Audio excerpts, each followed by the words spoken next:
안녕하세요. 저는 장성한 세 자녀를 키우고 있는 노모입니다. 이곳에서 여러 사연들을 읽으면서 내 사연도 만만치 않은데 생각이 들었었어요.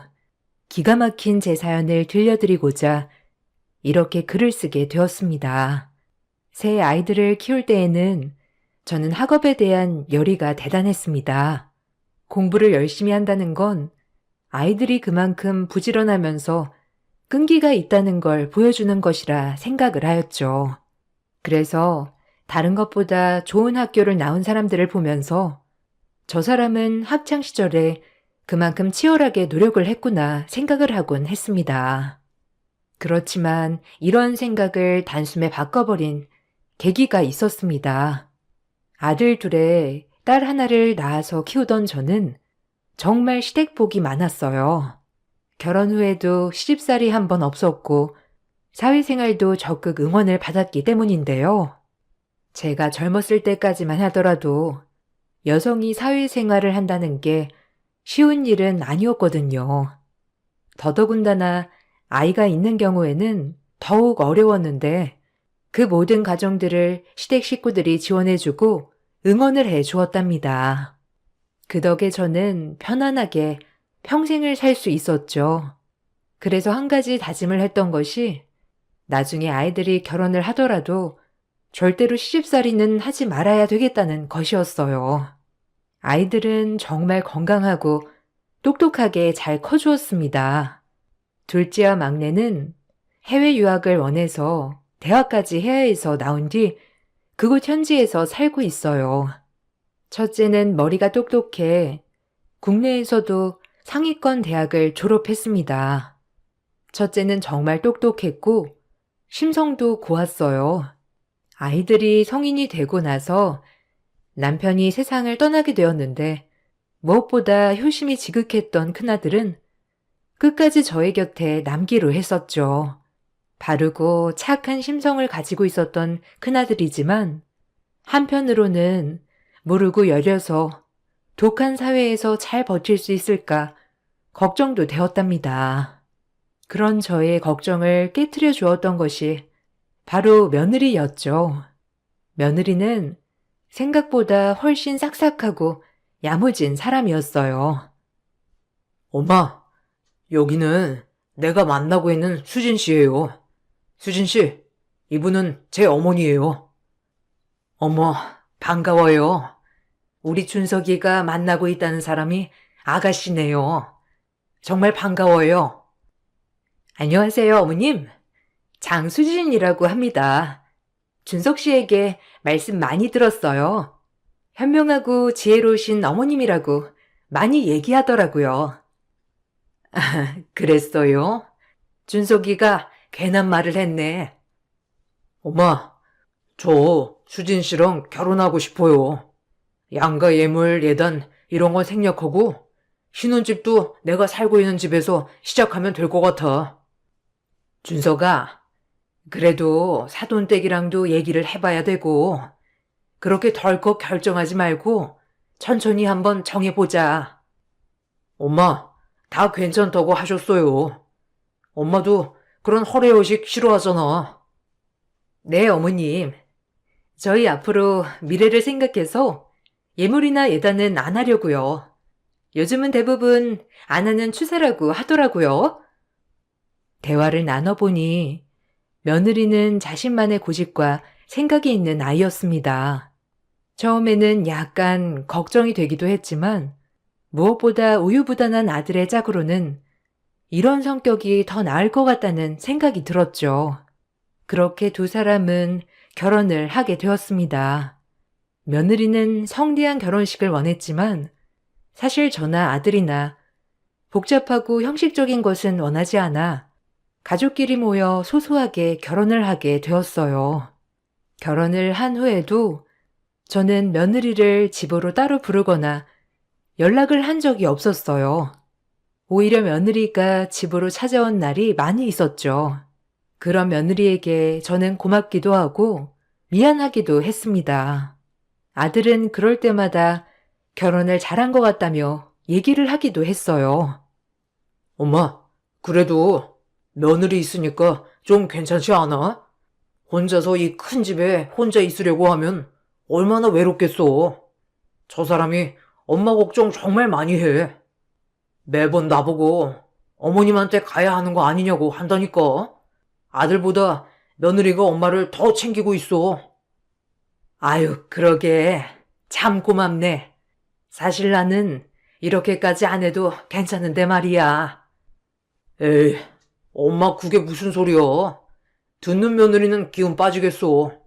이제 엄마도 건강 챙겨야 할 때인데 혼자서는 아무래도 신경 쓰이잖아. 사실 우리도 좀 생각을 해봤는데 주변에 우리 말고는 엄마 돌볼 사람도 없고 그래서 합가하면 어떨까 싶은데. 합가? 아휴, 갑자기 무슨 합가야. 수진이랑도 얘기 다 해본 거야? 네, 어머님. 저는 어머님이랑 같이 사는 거 대찬성이에요. 어머님 홀로 계시는데 신경도 쓰이고요. 이렇게 같이 살면 그래도 좀 마음이 놓이지 않을까 싶어요. 아이고, 아서라. 그래도 이렇게 따로 사니까 서로 웃으면서 보는 거지. 같이 살면 볼 꼴 못 볼 꼴 다 보니 사이가 틀어질 수밖에 없다. 나는 아직 건강하고 쌩쌩하니까 벌써부터 합가 얘기할 필요 없어. 아니에요, 어머님. 혹시 제가 불편할까봐 그러시는 거세요? 저 걱정 하나도 안 하셔도 돼요. 저도 낮에는 일하러 나가야 되는데요, 뭐. 결혼을 하고 나서 얼마 안 지나 며느리는 합가를 요구했습니다.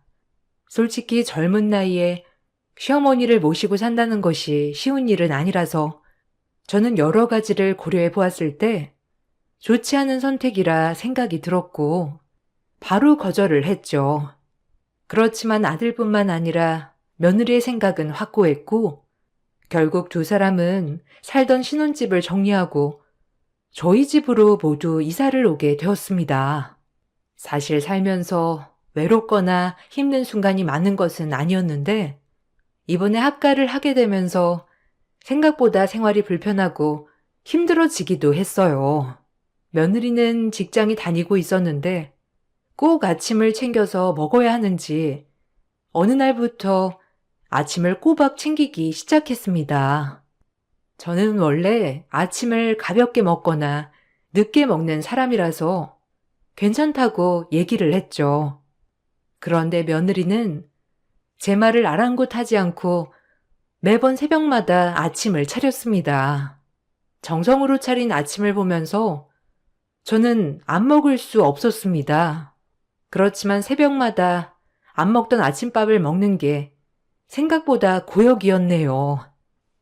아가, 이제는 아침밥상 안 차려도 된다. 네가 나가면서 먹어도 상관없는데 나는 아침밥을 원래 이렇게 먹지 않아. 그러니 너무 애쓰지 않아도 되니까 더 이상 밥상 차리지 말거라. 어머니, 그래도 아침밥을 먹어야 건강해지죠. 저희 나갈 때 같이 먹으면 좋잖아요. 아니면 힘드시면 아침에 드실 수 있게 차려만 드리고 나갈게요. 아유, 아니다, 아니다.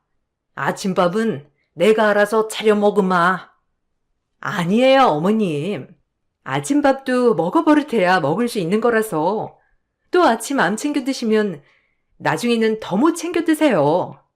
그냥 제가 차려서 나갈 테니 챙겨 드세요. 며느리는 아침밥을 하지 말라고 해도 매번 아침을 차려 주었습니다.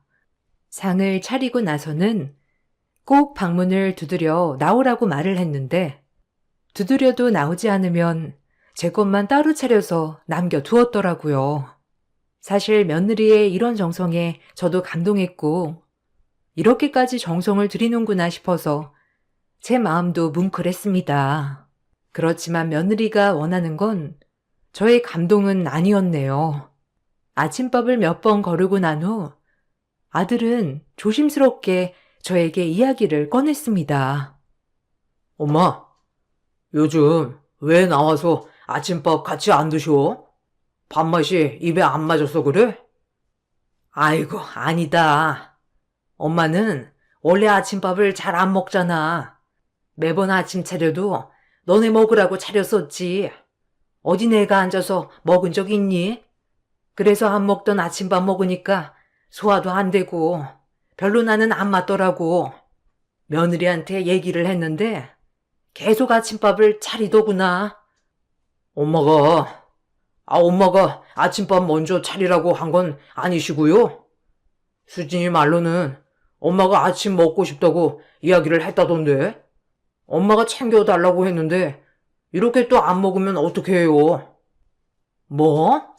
내가? 평생을 아침밥 안 먹고 살았던 내가 무슨 아침밥을 차리라니? 그래요? 수진이 말로는 엄마가 아침밥 챙겨 먹고 싶다면서 얘기를 해서 챙겨야 될 것 같다고 하던데. 뭔가 오해가 있는 것 같다. 나는 그런 말을 한 적이 없어. 엄마, 수진이 과감하게 신혼 포기하고 합가 진행하네요. 지금은 맞춰가려고 하는 시간이니까 너무 스트레스 주지 마. 아유, 무슨 소리야. 나도 수진이 시집살이 시킬 생각 없다. 엄마도 불편하겠지만 수진이도 엄마랑 같이 살면서 불편하잖아요. 그러니까 너무 뭐라고 하지 말아요. 그게 무슨 말이니? 내가 뭐라고 한다던? 아니에요. 일단 아침밥은 앞으로 안 차리는 걸로 할게요. 뭔가 오해가 있는 것 같아서 며느리를 불러서 이야기를 해보려 했지만 며느리는 그냥 알았다고만 하고 별다른 얘기를 하지 않았습니다. 처음에는 한 집에 살다 보면 있는 흔한 트러블이 아닐까 생각이 들었네요. 그래서 시간이 지나면 차차 풀리겠지란 생각을 했습니다. 저녁은 제가 요리를 좋아해서 제 담당이었어요. 사실 아이들이 어릴 적에는 시부모님과 부모님께서 항상 바리바리 반찬들을 챙겨서 보내주셔서 음식들을 거의 할 일이 없었습니다. 나중에 일을 쉬면서 음식에 대한 재미를 붙이고 매일매일 맛있는 요리를 하는 걸 취미로 두게 되었죠. 그러다 보니 저녁은 제 담당이 되었습니다. 매일 저녁을 정성스럽게 차리고 아이들이 맛있게 먹어주는 걸 낙으로 삼았습니다. 처음에는 음식이 너무 맛있다면서 좋아하던 며느리가 어느 순간부터 자기가 먹지 않는 메뉴들이 나왔다며 눈치를 주기 시작했습니다. 당연히 아들도 슬슬 며느리 눈치를 보기 시작했죠. 어머님, 제가 저번에 말씀 안 드렸었나요? 저 이거 안 먹는다고 말씀드렸는데 또 올리셨네요? 아이고, 미안하다. 그래도 아들이 좋아하는 반찬이라서 올리는 것도 싫은 거니? 네, 먹으면 속이 울렁거리는데 이렇게 올라오는 것만 봐도 토할 것 같아요. 다음엔 좀 조심해 주세요. 그래, 알았다.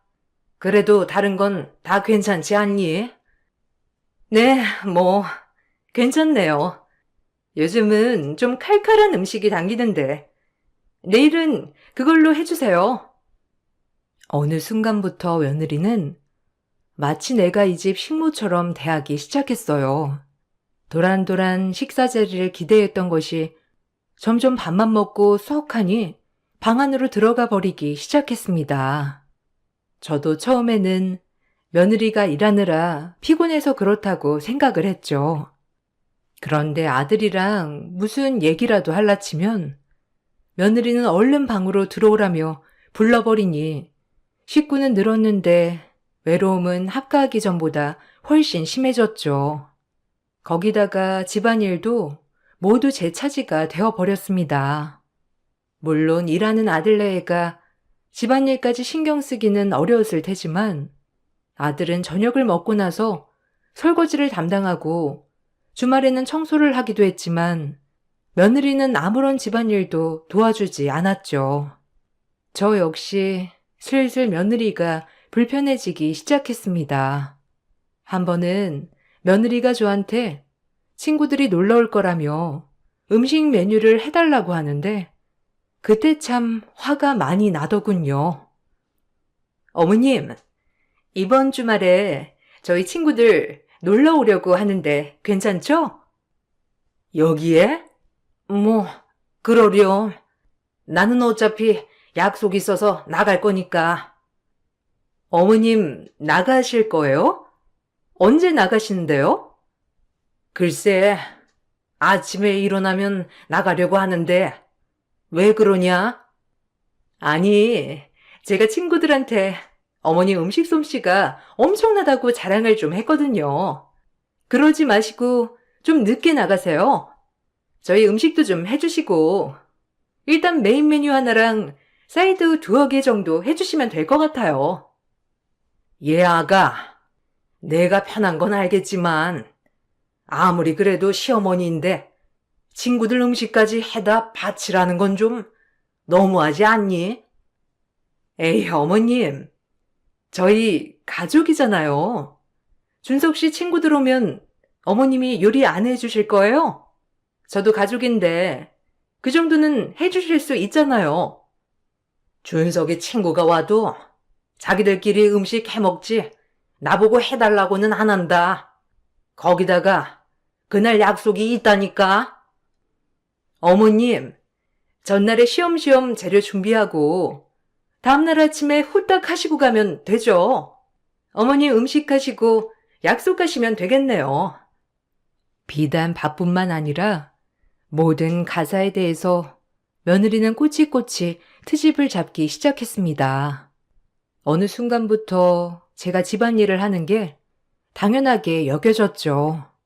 한 번은 언제까지 집안일을 안 할까 싶어서 빨래를 그냥 두었더니 산처럼 쌓아 올라간 빨래를 보면서 며느리가 화를 내더라고요. 어머님 빨래 또 안 하셨어요? 이렇게 놔두면 냄새가 안에 배어서 빨아도 계속 난다고요. 그렇게 걱정되면 네가 빨래를 좀 하려무나. 나는 빨래도 하고 청소도 하고 밥도 해야 되는데 너무 버거워서 못하겠다. 어머님이 버거울 게 뭐가 있어요. 빨래는 세탁기에만 넣으면 세탁되고 건조기도 건조하면 되잖아요. 거기다가 음식하는 건 어머님 취미시니 즐겁게 하시고 설거지는 준석 씨가 하는데 솔직히 어머님이 하는 거 별로 없잖아요. 어머님 이런 것도 귀찮아 하시면 나중에 병들어요. 나이 들수록 많이 움직여야 빨리 안 늙죠. 여기에서 더 얼마나 움직이라는 거니? 집안일은 죄다 내가 하고 있는데 그렇게 쉽게 생각하면 네가 세탁기에 빨래 옮겨라도 놓거라. 어머님, 밖에서 일하는 사람한테 집안일까지 하라고 하시는 거예요? 어머님은 집에만 있으시니까 체력 충분하시지만 저는 바깥일도 해서 체력이 좋지 않다고요.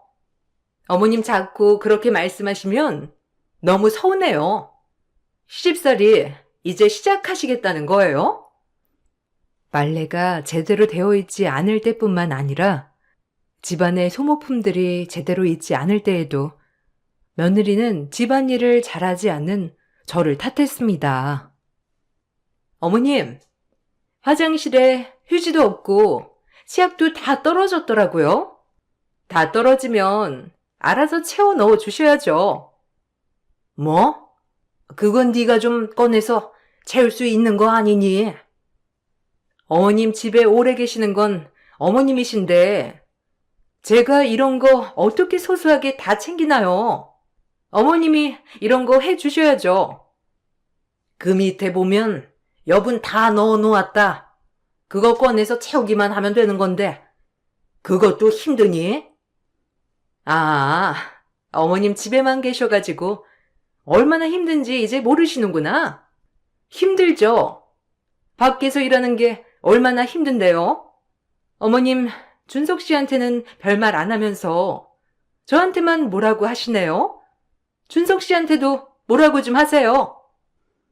며느리의 기가 막힌 말에 저는 할 말을 잃었고 더 이상 아들네와 살 수 없다고 생각을 해서 분가를 하라고 얘기를 하기도 했습니다. 더 이상 함께 살아도 서로 감정적으로 상할 뿐이라고 생각이 들었죠. 그렇지만 아들 내외는 분가를 하고 싶지 않다고 얘기를 했어요. 준서가, 수진아, 사실 나도 분가를 하면 불편할 거라 생각을 했는데 아무래도 우리가 같이 사는 건 아닌 것 같다. 나도 힘들고 너희들도 힘이 드니 이제는 분가해서 따로 살자꾸나. 전에 살던 집 전세 줬다고 했지? 이번에 만기일 테니 거기 만기되면 너희가 들어가거라. 엄마, 갑자기 분가는 왜 말씀하세요? 저희 여기서 계속 살려고 했는데요. 아니다. 나는 아직까지도 건강하고 몸 상한 것도 없으니 혼자서도 잘 살 수 있어. 혹시라도 나중에 건강이 나빠지면 그때 가서 다시 생각을 해보고 지금은 우리가 따로 사는 게 좋지 않을까 싶다. 왜 그러세요, 어머니? 뭐가 불편하신데요? 말씀하시면 저희가 바꿔볼게요. 네, 어머님. 어머님, 불편하신 거 있으시면 편하게 말씀하세요. 너희가 들어오고 나는 더 신경이 많이 쓰여서 안 되겠다. 합가하고 나서 더 바빠진 것 같아. 그냥 내 몸 편하자고 말하는 거니까 이제 슬슬 정리해서 너희 집으로 가거라. 엄마, 저희 그 집 전세 준 게 아니고 팔았어요. 뭐? 아니, 그 집을 갑자기 왜 팔았어? 네 아빠 돌아가시면서 남긴 재산인데 그 집을 팔았어? 네, 여기서 계속 살 거라서 정리했어요. 세금도 그렇고 이래저래 신경 쓰이는 것도 많아서 그래도 수진이가 그 돈 잘 관리하고 있어요. 말이라도 미리 해주지 그랬니? 그래, 수진아. 그 돈 아직 가지고 있지? 그래도 매매했으면 꽤나 많이 받았을 텐데 그걸로 직구해서 분가하거라. 아, 그게, 어머님, 우선 1년만 더 합가해요. 저희도 갑자기 이렇게 나가라고 하시면, 그래요, 엄마. 일단 1년만 더 살아보고 그때도 마음이 같으시면 분가할게요. 제가 더 이상 못 살겠다고 선언을 하고 나서부터 며느리는 전보다 저에게 뭐라고 얘기하는 것이 줄어들었습니다. 다행인가 싶다가도 같이 계속 살다 보면 또 감정적으로 부딪힐 수밖에 없겠다는 생각은 계속하고 있었죠. 그렇게 어색한 날들이 지나가고 있었습니다. 그러던 어느 날 며느리가 이른 아침부터 나갈 채비를 하더라고요. 오늘 어디 나가니? 나도 오늘 밖에 나가서 저녁에나 들어올 것 같은데. 네, 어머님. 오늘 약속이 있어서요. 저도 저녁까지 먹고 들어올 것 같아요. 아, 그래? 나도 오랜만에 동창네 결혼식이 있어서 거기 가보려고 한다. 어머, 어머님 동창도 있으셨어요? 난 또 매일 집에만 계셔가지고 지인분 안 계시는 줄 알았네요. 그동안 아들 결혼식에 합가를 한다고 해서 정신없이 시간을 보내다 보니 제대로 행사를 참석하지 못했었어요. 그러다가 이번에 시간을 내서 지인들 행사에 참석을 하기로 했습니다. 이번에는 꼭 와달라는 말이 있어서 제대로 차려입고 결혼식에 참석하게 되었죠. 결혼식장에 가보니 입구에 며느리가 서 있더라고요. 깜짝 놀라서 부르니까 며느리도 깜짝 놀라서 쳐다보더라고요. 어머, 어머님? 어머님, 어떻게 여기 오셨어요? 여기 홀에 결혼식 하나밖에 진행 안 하는데? 뭐, 아시는 분이세요? 아, 나도 여기 친한 지인이 가족이라서 오게 되었는데 너는 여기 아는 사람 있는 거냐? 네, 신부가 제 동창이에요. 아, 그렇구나. 아는 사람일 수도 있겠구나. 어머님, 여기 신부 어머님도 이대 나오셨다고 하는데 아는 분은 아니실 거예요. 며느리는 제가 아는 사람이 있어서 왔다는 말에도 비웃으며 결혼식장 안으로 들어갔어요. 식장으로 들어가는 며느리 뒤로 바로 들어가서 옆자리에 앉게 되었습니다. 테이블 위에는 아들이 평소에 좋아하는 디저트가 포장이 되어 있더라고요. 아들 생각이 나서 하나 집어드니까 며느리가 웃으면서 얘기를 하더라고요. 여기 음식이나 싸가는 데 아니에요. 촌스럽게 제발 그러지 마세요. 그러냐? 포장되어 있어서 가져가도 괜찮은 줄 알았는데. 어머머, 여기 급이 있지. 이런 거 누가 하나하나 가져가요? 무슨 청소부도 아니고. 며느리는 차갑게 저에게 얘기를 했습니다. 며느리의 말에 주변 사람들도 웅성웅성 대기 시작했죠. 사람들의 이목이 집중되자 저는 너무나 민망한 생각이 들었어요. 저쪽에서 누군가가 저를 쳐다보고 있었는데 얼굴이 어디서 많이 본 얼굴이었어요. 그러던 중 누군가가 며느리 뒤통수를 치면서 소리를 쳤죠. 야, 너 뭐야? 이분 초대 동문 회장님이야. 깍듯이 모셔. 지금 뭐 하는 말버릇이야? 네? 선배님, 이분이요? 이분이 초대 동문 회장님이시라고요? 그래. 뭐 하는 애야, 얘는? 선배님, 인사드립니다. 그래요? 반가워요. 여기 우리 며느리야. 얘가 잘 몰라서 그런 거니 너무 뭐라고 하지 말아요. 그러십니까? 아드님이 결혼을 하셨군요. 몰랐습니다. 우리가 가족끼리만 결혼식을 올려서 아무한테도 얘기 안 했어요. 며느리는 깜짝 놀라서 쳐다보았습니다. 낯익다 생각했던 얼굴은 바로 제 후배였어요. 사회활동을 할 적에는 어느 정도 얼굴을 알고 있었는데 시간이 지나서 가물가물했었죠. 결혼식을 초대했던 사람은 바로 며느리의 이대 동기 딸의 엄마였습니다. 바로 제가 친하게 지냈던 같은 과 후배였어요. 며느리는 제가 이대를 나왔다는 걸 전혀 모르고 있더라고요. 제가 다른 사람들과 인사를 나누는 사이에 며느리는 사색이 되어서 나가 버렸습니다. 저는 집에 돌아오면서 아들에게 전화를 걸어 물어봤죠. 오늘 후배 딸이 결혼하는 곳에서 수진이를 만났어. 근데 수진이는 내가 이대에 나온 걸 모르더구나. 얘기를 한 번도 안 했던 거니? 전에 한번 얘기했던 것 같은데. 스쳐 지나가듯이 말해서 잘 몰랐나 봐요. 왜요? 하긴 엄마 후배면 거기에 이대 사람들도 많이 왔겠네요. 그래, 후배들이 정말 많이 왔더구나. 거기 딸도 이대 졸업을 했거든. 그래요? 수진이는 엄마도 말 안 하고 그랬으니 몰랐을 수도 있겠어요. 굳이 학벌을 얘기하고 싶진 않아서 안 했던 건데. 그렇구나. 아무튼 오늘 좀 놀랐을 거다. 나중에 말하면 잘 얘기해 보거라. 그 후로 며느리는 나에게 못되게 굴었다는 것이 주변으로 소문이 났습니다. 그날 이후 며느리 핸드폰으로 초대 동문 회장님께 못되게 굴었다며 많은 질타 메시지가 왔죠.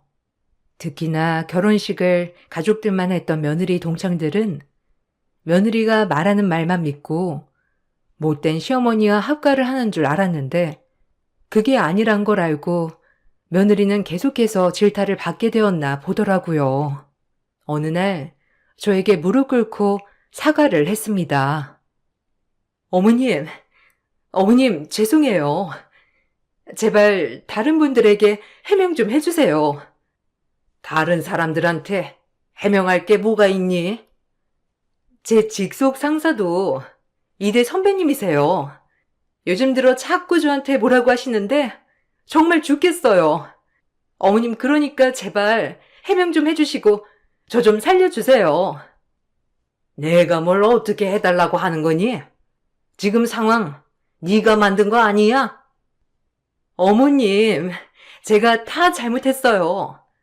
어머님께 했던 행동들 다 잘못했으니까 지금 상황만 좀 해결해 주세요. 저 직장에서도 따돌림 당하고 숨도 못 쉬겠어요. 예, 너 진짜 웃긴다. 지금까지 늙으니 아무것도 못하는 거족대기 취급하더니 왜 이제 와서 내 도움을 원하는 거니? 그렇게 잘난 네가 해결을 하거라. 어머님, 정말 잘못했어요. 제발 도와주세요. 며느리는 매일 울고 불며 저에게 용서를 구하였습니다. 그렇지만 저는 지금 상황을 제가 해결을 해주는 것이 방법이 아니라 생각이 들었어요. 지난번처럼 해결책을 내놓아도 결국 다시 반복될 거라 생각이 들었기 때문이었습니다. 제가 말을 들어주지 않자 며느리는 아들에게 지금까지 일들을 사실대로 털어놓았습니다. 아마 며느리는 지금까지 그래왔듯이 아들이 자신의 편을 들어줄 것이라 생각을 했던 것이죠. 그렇지만 아들은 며느리의 말을 듣고 저에게 와 용서를 구했습니다. 엄마, 내가 지금까지 잘못 생각했던 것 같아요. 죄송해요. 갑자기 왜 그러니? 무슨 일 있었어? 수진이한테 그동안 얘기 들었어요. 엄마한테 잘하지 않는다는 건 알았지만 못되게 군다고 생각은 못했었는데 정말 죄송해요. 미안할 거 없다. 지금 그 벌 받고 있는 것 같구나. 사실 수진이가 먼저 합가를 하자고 얘기를 해주어서 저는 그 고마움에 수진이한테 잘해준 거거든요. 솔직히 주변에서도 합가를 하는 사람들이 많지 않아서 수진이가 큰 결심을 한 거라고 생각을 했어요. 근데 그게 아닌 것 같아요. 이번에 저도 집 알아보려고 말했는데 집 처분한 돈 다 투자금으로 날렸다고 하더라고요. 뭐? 아니, 그 집 정리할 돈은 다 썼다는 거냐? 그게 무슨 말이니? 아, 그게 처음에 엄마랑 합가를 해야 한다며 얘기를 하길래 사실 저도 그냥 각자 사는 게 편할 거라고 말을 했는데 계속 고집을 부리더라고요. 그때 알아봤어야 되는데 그 돈 다 자기가 잘 관리하겠다고 하더니 이것저것 투자하고 거기다가 명품 사면서 사치하고 다 써버렸더라고요. 일부러도 남은 거 달라고 하니까 하나도 남아있는 게 없대요. 아니, 이게 무슨 말이니? 남아있는 게 없다니. 알고 봤더니 합가를 종용했던 것이 며느리였고 며느리는 집을 팔아서 나온 돈을 개인적인 용도로 사용을 하고 있었던 것이었어요. 결혼 전부터 사치가 심했는데 모두 개인 채무였고 그걸 갚고 거기다가 사치를 하고 돈을 거의 다 써버렸는데 제가 분가를 하라고 하니 부랴부랴 목돈을 만들려고 투자를 하다가 다 날리게 된 상황이었죠. 저는 어처구니가 없었습니다. 마치 저에게 호의를 베푸는 듯 하면서 합가를 해놓고서는 결국에는 며느리의 사치와 욕심 때문에 벌어진 일이라는 걸 알고 나니 참 황당하더라고요. 아들은 그날부로 며느리를 내쫓았습니다. 듣기로는 이혼을 하자고 얘기를 한 것 같은데 며느리가 극구 반대를 했죠. 소식을 들었던 해외에 있는 둘째와 막내도 국내로 들어왔습니다. 엄마, 이게 무슨 일이에요? 집은 또 날렸다니. 그건 무슨 말이고? 형, 진짜 이게 무슨 일이야? 그동안 형은 아무것도 몰랐던 거야? 됐다. 이미 벌어진 일 어떻게 하겠니? 그렇지만 지금까지 내가 너무 안일하게 생각했던 것 같다. 지금부터는 엄마가 처리할 테니 걱정하지 말거라. 엄마, 저 수진이랑 이혼하려고요. 이혼은 절대 못 해준다고 하지만 이미 준비도 다 했고 진행하려고요. 혹시라도 찾아와서 부탁하면 받아주지 마세요. 그래, 알았다. 네가 그렇게 결정했으니 나는 네 결정 존중하마. 그나들은 이혼을 청구했습니다. 이혼 청구가 갔다는 소식이 들어오면서 며느리는 혼비백산해서 매일 집 앞에 찾아왔죠. 아들은 계속해서 며느리를 돌려보냈습니다. 아들이 전혀 자신의 말을 들어주지 않으니 며느리는 저에게 연락을 해오기 시작했어요. 어머님, 아들 이혼시키셔야 되겠어요? 겨우 제가 그때 한 말 때문에 이렇게 부부 사이 갈라놓으셔야 되겠냐고요. 너는 아직도 정신 못 차렸구나. 그것 때문에 내가 너희 가른다고 생각하는 거니? 그게 아니면 갑자기 준석 씨가 그러는 이유가 뭔데요? 그것 때문이잖아요. 아들한테 불쌍한 척 며느리가 그랬다 다 고자질 하신 거 아니에요? 꼰질러? 참나. 먼저 얘기한 건 너 아니니?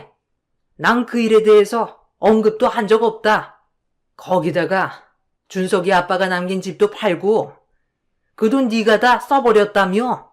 그건 이혼 사유가 된다고는 생각도 안 하는 거냐? 그건 살다 보면 조금 쓸 수도 있는 거지.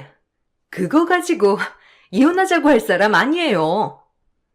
정말 뻔뻔하구나. 네 뻔뻔함에 내가 더 이상 할 말이 없다. 이혼을 하든 안 하든 그건 내 상관 아니고 뻔뻔하게 전화하지 말거라.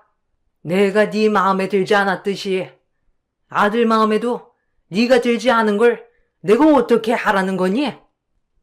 어머님, 이건 어머님이 얘기하셔가지고 조용해서 그런 거밖에 없어요. 준석 씨는 저 배신할 사람 아니라고요. 지금 이혼하면 저는 뭐 먹고 살라고요.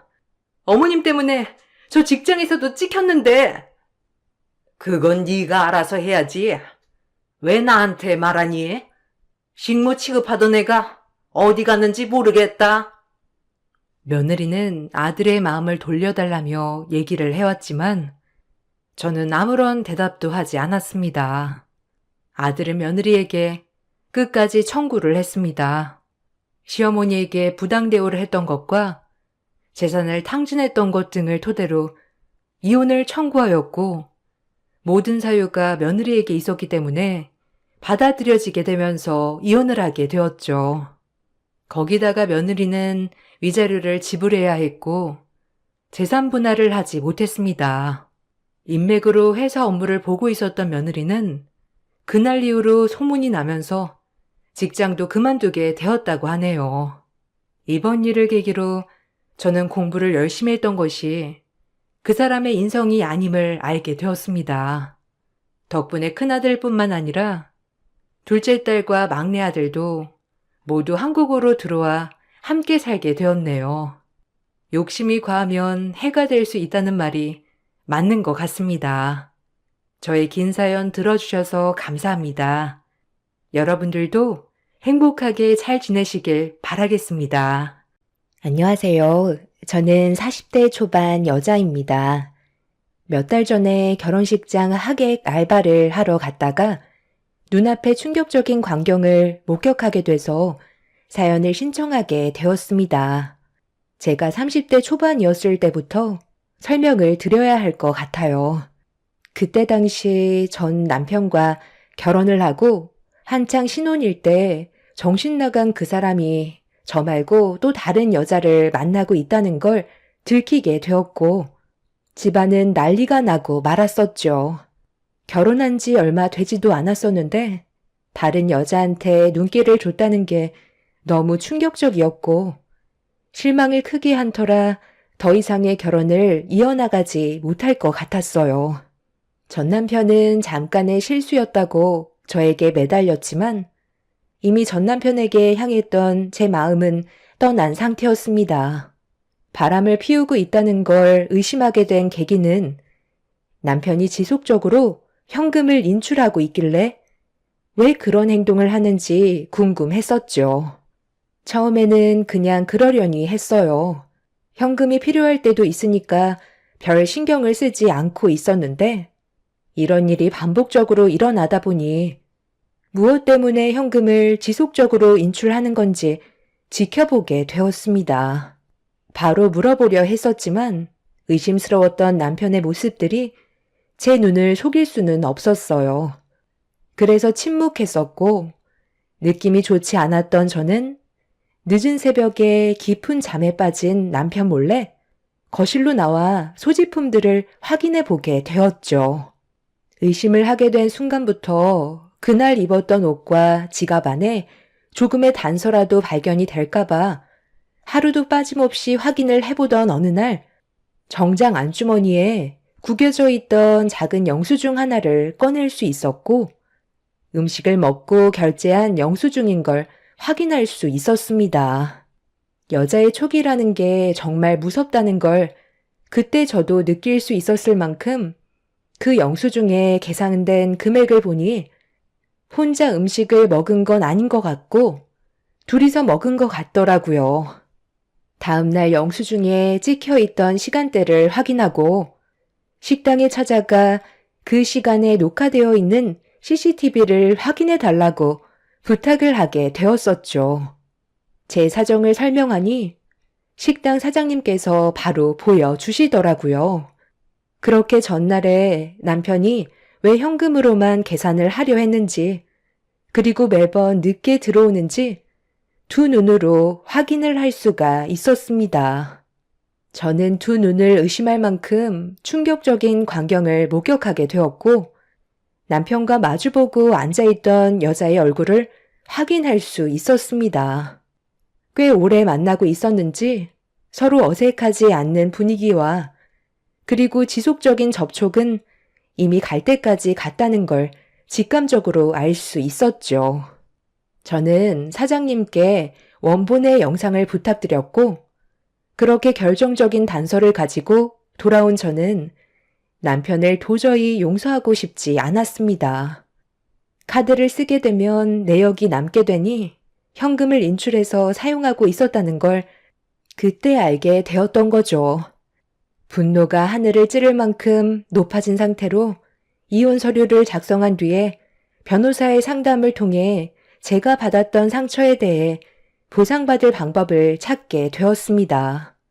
그렇게 하루 종일 남편과의 관계를 정리하기 위한 준비를 하다가 집으로 들어왔는데 그날따라 남편이 일찍 들어왔더라고요. 평소 같았으면 기본 새벽 1시나 아니면 저녁 11시쯤 들어오는데 그날은 저녁 7시에 들어왔습니다. 저와 결혼을 하고 단 한 번도 음식을 해준 적 없던 사람이 그날따라 뭘 잘못 먹었는지 저를 위해 저녁 준비를 하고 있더라고요.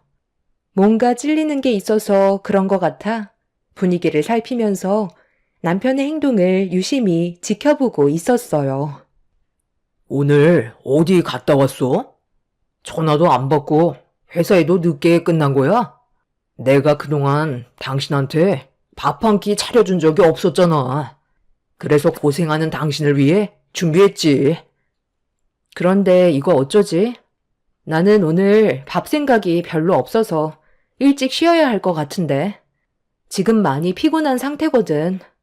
오늘 하루 나에게 중요한 일을 처리하느라 많이 지쳐 있어서 지금은 쉬고 싶어. 당신 혼자 먹어. 나는 들어가 볼게. 그리고 평소에 안 하던 짓을 왜 하고 그래? 나한테 뭘 잘못한 것 같은 느낌이 들잖아. 잠깐만. 당신 혹시 내 정장 안에 영수증 하나 못 봤어? 어제 분명히 있었던 것 같은데. 내가 기억을 못하는 건지 찾을 수가 없네. 혹시 버리거나 한 건 아니지? 갑자기 영수증을 왜 나한테 찾는 건데? 그 영수증이 뭐길래 심각한 표정을 하고 있는 거야? 나한테 걸리면 안 되는 거라도 적혀 있기라도 한가 봐. 남편은 제가 물어보는 질문에 제대로 된 대답을 하지 않았어요. 솔직하게 얘기하지 않은 남편은 다른 말로 돌리고 있었죠. 저는 그 모습을 보고 있는데 정말 한심스러웠습니다. 끝까지 거짓말하고 있는 그 사람한테 너무 화가 났었지만 이미 마음이 떠난 사람과 더 이상 말조차 섞고 싶지 않아 방으로 들어와 버렸어요. 그런데 남편이 저에게 느껴지는 분위기가 평소와는 다르다는 걸 눈치채고 방문을 열고 들어왔습니다. 제가 이불을 덮고 몸을 돌려 버리자 남편은 저와 할 말이 있다면서 덮고 있던 이불을 들쳤어요. 그 순간 제 감정을 통제하지 못한 저는 그 자리에서 남편의 뺨에 손을 올려 붙였습니다. 그리고 제 지갑 안에 들어있던 영수증을 꺼내 남편의 얼굴에 던져 버렸죠. 고개를 떨구고 있던 그 사람은 저를 보며 천천히 무릎을 꿇었습니다. 여보, 아주 잠깐의 실수였어. 이날 만났던 게 마지막이었다니까. 내가 진심으로 사랑하는 사람은 당신이라고. 나도 사람이야. 양심은 아직 남아있고 지금의 가정을 깨고 싶지 않아. 내가 당신을 사랑하지 않으면 대놓고 바람을 피웠었겠지. 하지만 그렇게 하지 않았던 이유가 뭐겠어? 그만큼 당신을 진심으로 사랑하고 있기 때문에 그동안 아무것도 모르게 철저히 숨기고 있었던 거라고. 지금 내 얼굴에 손을 올릴 정도로 화가 난 걸 보면 이미 영수증에 적혀있는 식당에 다녀온 거겠지. 그런데 그날 확실하게 정리를 했다니까. 내가 무슨 말을 해도 이미 당신이 모든 걸 알아버렸기 때문에 변명으로밖에 안 들리겠지만 나는 당신만 진심으로 생각한다고. 너는 끝까지 나한테 거짓말을 하는구나. 내가 지금 이것만 알고 있는 것 같아? 나만을 사랑한다는 사람이 다른 여자와 호텔에 들어가? 이건 왜 얘기 안 하는데? 식당에서 이별을 통보했는데 왜 호텔을 간 거지? 바로 집으로 오면 되는 거잖아. 내가 지금 식당 내부에 있는 CCTV만 확인한 줄 아니? 당신이 식당에서 걸어 나와 반대편에 있던 호텔로 들어가는 것까지 전부 다 확인했었다고. 또 무슨 변명을 할 건데? 그냥 호텔에만 바래다 주고 왔다고 하려고? 내가 들어갔다가 나오는 시간까지 전부 다 체크했거든? 그런데 2시간 동안 호텔에서 나오지 않고 있었더라. 그리고 들어갈 때와 나올 때 헤어스타일이 전혀 다르던데? 그날 집에 들어왔을 때 나한테 뭐라고 그랬지? 요즘 일이 너무 고돼서 뻑적지근해진 몸 좀 풀어주려고 목욕탕에 들렸던 거라며. 당신은 나한테 끝까지 거짓말이지? 그날 술이 좀 과했는지 너무 피곤하다는 말에 쉬게 해주려고 호텔에 잠깐 데려다 준 것뿐이었어. 그리고 안에서는 아무 일도 없었다니까. 내 말이 진심이야. 너무 술이 취해서 하도 비틀거리길래 부축해주느라 온몸이 땀으로 젖는 바람에 머리가 헝클어진 것뿐이었어. 왜 내 말을 안 믿어주는 건데? 나는 당신밖에 없다니까. 그럼 그동안 당신이 현금 인출한 내용에 대해 전부 다 얘기해봐. 카드를 쓰지 않고 왜 일부러 현금으로만 사용했는지 전부 다 설명해 보라니까. 남편은 아무 말도 하지 못하고 있었어요. 계속해서 대화를 하면 자기가 불리하다는 걸 알고 있었는지 최대한 빨리 상황을 마무리 지으려고 변명만 늘어놓고 있었습니다. 조금도 솔직해지려 하지 않는 남편의 모습에 너무 많은 실망을 하게 되었고 더 이상의 미래를 함께할 수 없다는 확신이 들었어요. 한 공간에 있는 것조차 너무 소름 끼치고 싫어서 짐을 챙기기 시작하자 무릎을 꿇고 있던 남편이 솔직하게 모든 걸 털어놓으면 한 번만 기회를 줄 수 있겠냐는 말에 일단 들어보겠다며 남편의 말을 유도했어요. 그리고 저는 핸드폰을 만지는 척 하면서 녹음 기능을 틀어 남편이 저지른 일들에 대해 전부 녹음을 하게 되었습니다. 비는 못 속인다고. 내가 우리 아버지를 닮아서 그런 거지. 당신을 진심으로 사랑해서 결혼을 했는데도 다른 여자들이 계속해서 눈에 들어오더라고.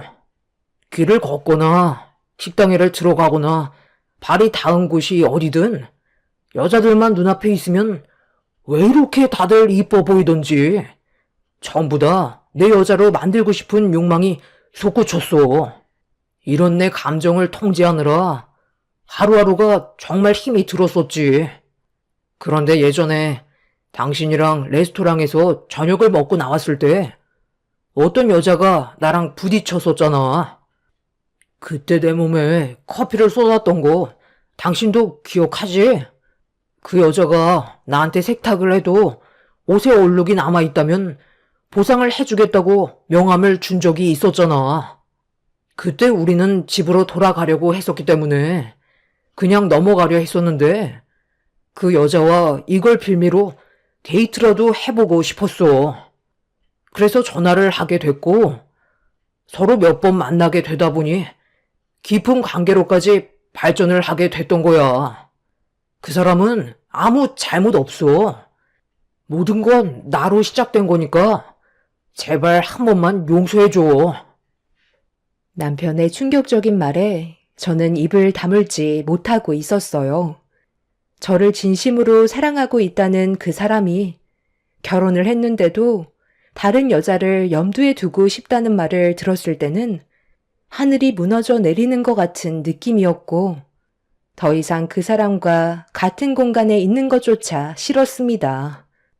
남편은 끝까지 저를 붙잡으려 했지만 이미 이성을 잃어버린 저는 남편의 뺨과 정강이를 수차례 친 뒤 집을 뛰쳐나와 친정으로 향했습니다. 결국 이 일은 양가 집안에 엄청난 충격을 안겨주었고 저희 부모님께서는 그 사람을 용서하지 않겠다며 한바탕 난리를 치셨어요. 시부모님께서는 죄송하다면서 용서를 구하셨지만 바뀌는 건 없었습니다. 네가 한 번만 눈 감고 넘어가면 안 되겠니? 제발 부탁이다. 결혼한 지 얼마나 됐다고 벌써 이혼이야. 내 아들이 실수한 거 100번 잘못했고 앞으로 평생 너만 본다고 했으니까 여기에서 멈춰주면 안 될까? 내가 이렇게 부탁하잖니. 너도 내 아들한테 들었겠지만 너희 시아버지가 정말 엄청난 바람둥이였다. 지나가는 여자를 안 건드린 적이 단 한 번도 없었을 정도로 한때 엄청난 바람둥이였는데 지금은 나 말곤 다른 여자는 쳐다보려 하지도 않아. 남자들은 원래 다 그래. 본처를 진심으로 사랑하고 있지만 다른 여자들을 자기 걸로 만들고 싶어하는 본능이 있다니까. 내 아들이 피는 못 속이는지 자기 아빠를 쏙 빼닮은 것 같긴 하다만 결국 진심은 너만 바라본다는 거야. 너희 시아버지는 내가 두 눈앞에 보고 있는데도 대놓고 바람을 피웠었지만 내 아들은 너한테 걸리지 않으려고 현금으로 인출해서 숨기고 있었다며. 그만큼 며느리 너한테 상처를 주고 싶지 않았다는 거야. 사랑하지 않았다면 그렇게까지 했겠어? 그러니까 이번 한 번만 눈 감아줬으면 좋겠다. 어머님은 그렇게 하셨을지 모르겠지만 저는 그 일을 받아줄 만큼 마음이 넓은 사람은 아니라서요. 이혼은 그대로 진행할 거고 제 마음 조금도 바뀌지 않을 것 같네요. 시모는 시부가 바람을 피웠었지만 끝내 자기만 바라보고 있다면서 젊을 때는 누구나 그럴 수 있다는 어이없는 말들을 늘어놓고 있었어요.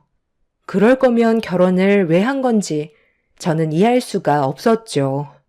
더 이상 대화조차 섞고 싶지 않아 먼저 자리에서 일어나 버렸습니다.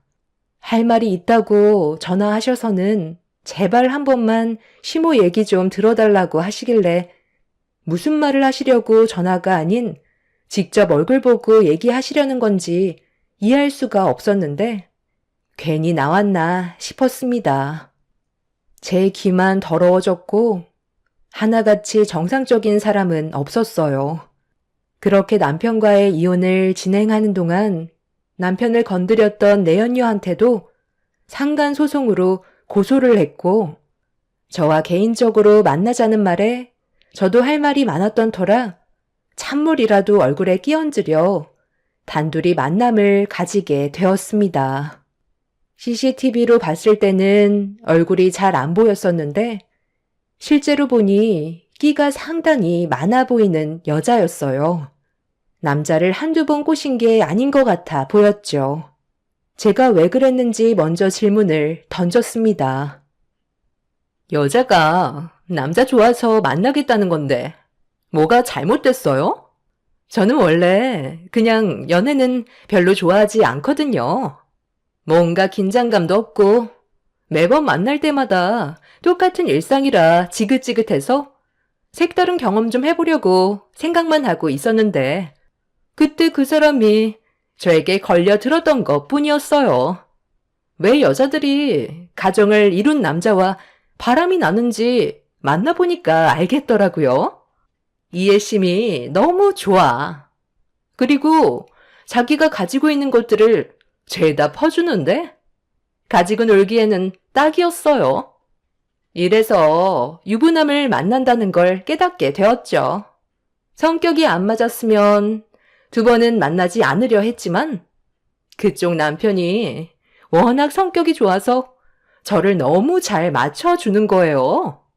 그러다 보니 가볍게 만나고 끝내려고 했었는데 저도 모르게 이미 그쪽 남편을 너무 깊이 알아버렸지 뭐예요. 결국 갈 때까지 가버렸고 저희는 진심으로 사랑하는 사이가 된 거라고요. 이런 감정이 언제까지 이어질지는 모르겠지만 서로 만나는 동안에는 후회 없이 사랑하기로 했어요. 남들은 불륜이 무슨 사랑이냐 하겠지만 그런 고정관념을 가지고 있는 것 자체가 너무 웃긴 거 아니에요? 사람이 태어나서 한 사람만 바라보며 사는 건 너무 재미가 없잖아요. 결혼을 했어도 이 남자 저 여자 만나볼 수도 있는 거죠. 요즘 시대에는 일편단심은 없어요. 이혼을 왜 밥 먹듯이 하겠어요? 한 여자와 남자로는 충족이 안 된다는 거예요. 후회 없는 삶을 살기에는 한 사람만 바라보며 사는 건 너무 미련한 짓 같아요. 그래서 저는 그쪽 남편과 깊은 사랑을 나눴던 거고 어느 순간부터 가볍게 만나지 않게 된 거예요. 그건 그쪽 생각일 뿐인 거지. 다른 사람들은 그렇게 생각하지 않는다고. 나는 사랑하는 사람과 평생을 함께하고 싶었어. 그런데 그쪽 때문에 내 인생은 송두리째 무너져 버렸다고. 그쪽 때문에 내가 왜 피해를 봐야만 하는 거지? 나는 안정적인 가정을 만들어 가고 싶었는데 그쪽이 모든 걸 망쳐놓았다고. 어차피 그냥 넘어갈 생각은 없었으니까 어느 정도 예상은 하고 나왔겠지? 나는 당연하게 생각하는 그쪽 얼굴이 너무 마음에 들지가 않네.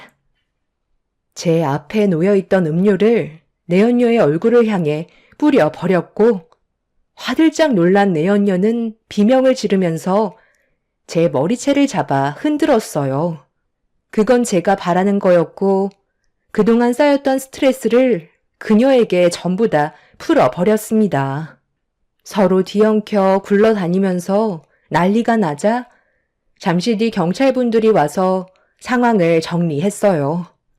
저희는 경찰서에서 조사를 받게 되었고 저희 부모님이 내연녀의 얼굴을 보자마자 또다시 한바탕 난리가 났었죠.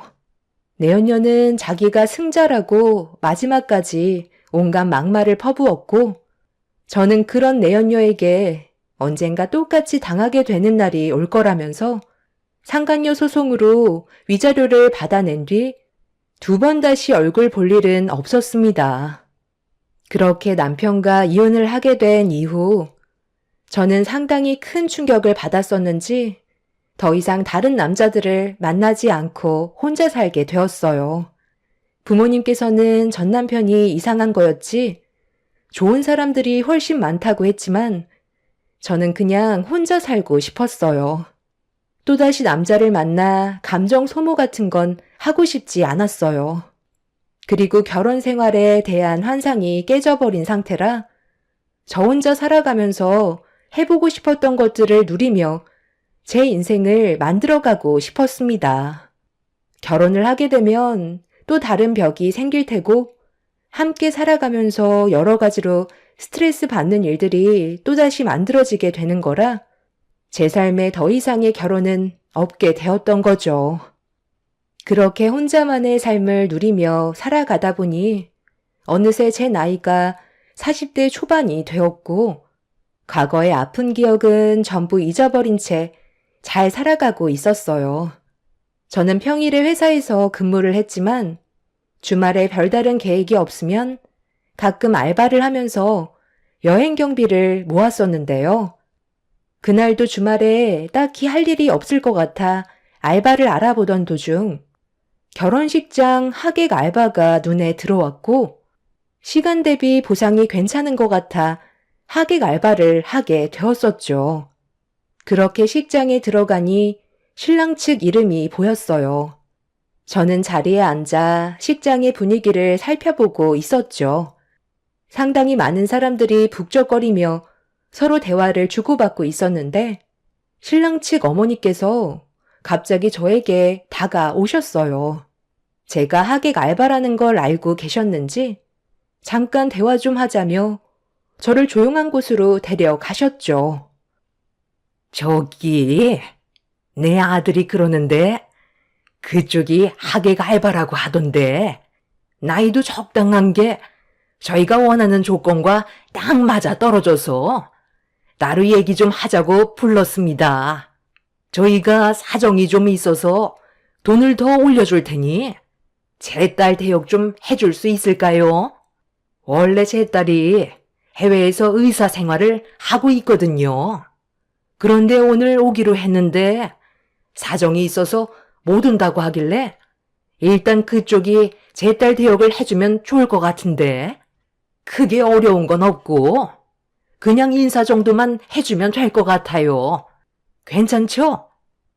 아, 그건 좀 문제가 생기지 않을까요? 상대방을 속이는 건데 저는 그냥 하객 알바로 온 거거든요. 찝찝한 건 별로 하고 싶지가 않아요. 다른 사람 알아보시는 게 좋겠어요. 아유, 돈 더 얹어 준다니까요. 여기 왜 온 거죠? 돈 필요해서 온 거잖아요. 하객 알바도 물론 인원수 채워주기 식이지만 속이는 건 마찬가지인데요. 잠깐 얼굴만 비추면 되는 거고 그쪽한테 피해갈 일 전혀 없을 테니까 내 옆에만 있어줘요. 시간 없으니까 일단 나가서 인사부터 합시다. 그냥 아무 말 하지 말고 웃기만 해요. 신랑 측 어머니는 갑자기 저에게 돈을 더 주겠다고 딸의 역할을 대신 해달라고 부탁을 하셨어요. 곤란하다고 했지만 하객 알바 비용도 주지 않겠다는 말에 어쩔 수 없이 따라 나설 수밖에 없었죠. 아무 말 없이 옆에만 있어주면 된다는 말에 저는 신랑 측 어머니 옆에 바짝 붙어 있었고 미소를 지으며 간단하게 인사를 주고받고 있었습니다. 다행히 곤란한 상황은 만들어지지 않았는데 반대편의 신부 대기실에 신부를 보려고 사람들이 들어가던 찰나 앉아있던 신부의 얼굴을 보게 된 순간 저는 경악을 하고 말았습니다.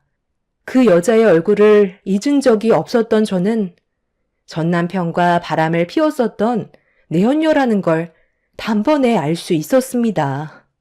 충격과 소름이 돋았던 상황이었지만 내연녀와 별로 엮이고 싶지 않았어요. 그래서 하객 알바를 그만하고 싶어서 잠깐 자리를 비운 신랑 측 어머니께 말씀드린 뒤 그만 집으로 돌아가려 하는데 저와 대화를 나눴던 곳에서 내연녀와 결혼을 하게 될 신랑과 어머니가 무언가 진지한 대화를 주고받았어요. 엄마, 나한테 말도 없이 의사 딸이 있다고 얘기하면 어떡해요? 그냥 해외에서 살고 있는 딸이라고만 설명하라고 했었잖아요.